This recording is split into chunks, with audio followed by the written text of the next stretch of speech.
Latest single ng international singer na si Kaimira na maraming salamat alay nito sa mga Pilipino. Narito ang report. Salamat na inawit ng international singer na si Kaimira.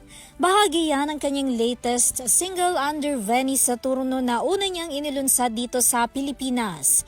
Sa isang press conference, sinabi ni Kaimira na ang kantang Maraming Salamat ay inaalay niya sa mga Pilipino na espesyal sa kanyang puso. Maraming Salamat as in the song is my first song here in the Philippines to be released here, and your country has always been a very, very special country in my heart, and I always feel that even though I'm Chinese from Hong Kong, I have a Filipino heart. So it's like coming home. Kaya rin daw nabuo ang kantang Maraming Salamat ay dahil lagi rin daw itong sinasabi ng mga Pilipinong kanilang natutulungan tuwing naglilibot sila ng One Gaya Foundation sa iba't ibang bahagi ng bansa na lubos raw niyang hinangaan. Ayon kay Kaimira, hindi lang daw ito ang unang beses na gagawa siya ng kanta na para sa mga Pilipino.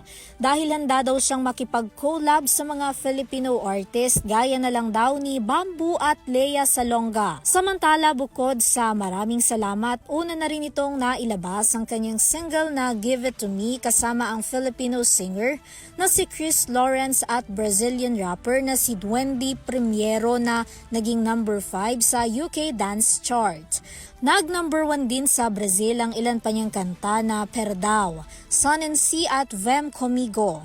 Nagtanghal din si Kaimira sa kilalang Salvador Carnival kasama ang Brazilian artist na si Edu Casanova. Para sa UrTV News, Vanessa Cleofa sumasaludo sa bawat Pilipino.